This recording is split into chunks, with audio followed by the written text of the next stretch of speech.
आइए कथा की ओर प्रवेश करते हैं।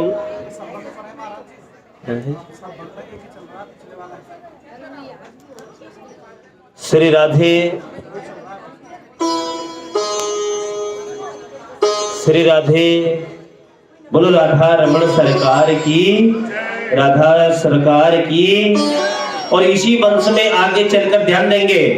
बोलो वृंदावन बिहारी लाल की। लड्डू आने वाले हैं फिर। राम नाम लड्डू गोपाल नाम की, हरि नाम मिश्री तो गोल गोल पी।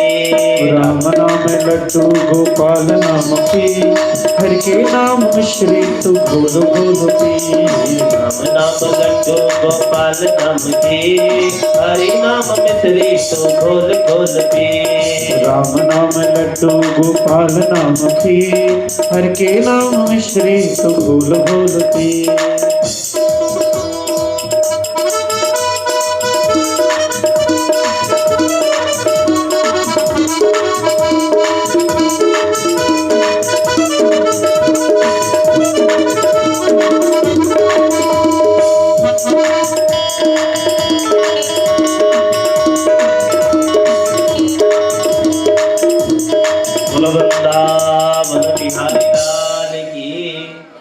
राधा रमण सरकार की जय। इसी वंश में आगे चलकर एक राजा और हुए, विचित्र राजा, जिनका नाम था बाहुक। और बाहुक की जो बड़ी रानी थी, उसे यज्ञ का अभिमंत्रित चरु खिलाया गया तो गर्भ में बालक आ गया। लेकिन अन्य रानियों ने कभी कभी ईर्षा हो जाती ना, ईर्षा वश बड़ी रानी को क्या दे दिया? जहर दे दिया भैया, जहर दे दिया।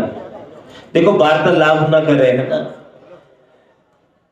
अन्य रानियों ने ईर्षावश किसको? बड़ी रानी को क्या दे दिया? जहर दे दिया।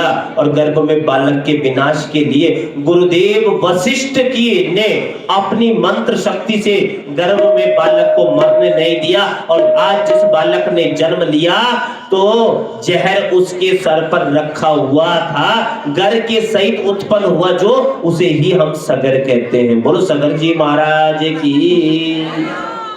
सगर की राजा बाहुक के पुत्र हुए सगर। और इसी वंश में आगे ध्यान देने, सगर की दो पत्नियां, ठीक है, राजा सगर की दो पत्नियां, एक है सुमति और दूसरी है केसनी।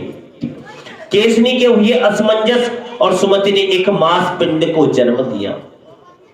क्रोध में आकर उसने 60,000 टुकड़े कर डाले उसके, किंतु मंत्र शक्ति से वे सभी 60,000 टुकड़े क्या बन गए? बालक बन गए, बालक बन गए भैया। राजा सगर ने अश्वमेध यज्ञ रचा और यज्ञ का घोड़ा इंद्र चुरा कर ले गया। और इंद्र वो घोड़ा कहां? कपिल मुनि के आश्रम पर बांध दिया। वहां से अंतर ध्यान हो गया। सगर के पुत्रों ने जमीन को इतना खोदा, इतना खोदा, क्या बना दिया? सागर बना दिया। बोलो वृंदावन बिहारी लाल की। लेकिन देखो समुद्र का पहला जो नाम था वो क्या था? सागर ही था। बोलो वृंदावन बिहारी लाल की। अब देखो सगर के पुत्रों ने इतना खोदा, इतना खोदा, कपिल मुनि के आश्रम पर जब गए तो वहां घोड़ा मिल गया। उन्हें भ्रम हो गया सगर के पुत्रों को कि बाबा हमारा घोड़ा चुरा कर ले गया। तो अंट संट कई चीजें यत्र तत्र अपशब्दों का चयन करते हुए कुछ भी बोलना शुरू कर दिया। और बाबा को जब इस तरह का व्यवहार उन्होंने किया तो अंततः कपिल मुनि की आंखें खोलते ही सबके सब 60,000 पुत्र भस्म हो गए भैया। असमंजस के पुत्र अंशुमान ने तपश्चर्या की उसके बाद और कपिल देव को प्रसन्न किया।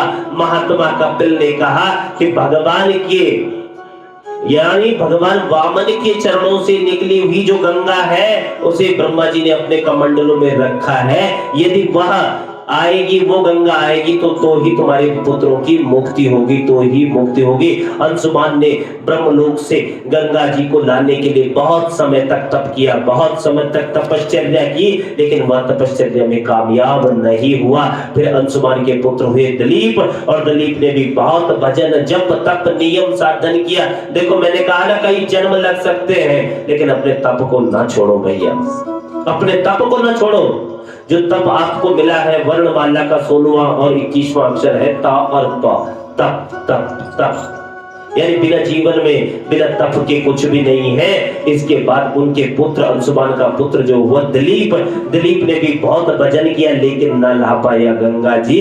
और उनके पश्चात दिलीप के पुत्र हुए भगीरथ, और भगीरथ ने खूब तपस्या की और प्रसन्न हो गई माँ। और माँ कुछ शर्तों के साथ आज जब निकल कर आई तो ब्रह्मा के कमंडल से चलकर आई, और पहले ध्रुवलोक में, फिर सप्त ऋषि मंडल में, और फिर शिव जी की जटाओं में, फिर उसके बाद सुमेरु पर, और फिर हिमालय पर आई। और हिमालय से गौमुख से निकलते हुई कलकल निनाद करती हुई और कहां हरि हरिद्वार ऋषिकेश देवप्रयाग, ऋषिकेश हरिद्वार होते हुए कानपुर इलाहाबाद और कलकत्ता होते हुए, और फिर कहां पहुंची, गंगा सागर पहुंची। और सगर के पुत्रों की भस्म को स्पर्श जैसे ही किया तो सगर के पुत्रों को सदगति मिल गई।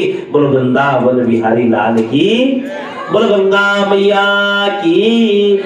इसीलिए कहते हैं सब तीर्थ बार बार, गंगा सागर एक बार। बोलो वृंदावन बिहारी लाल की।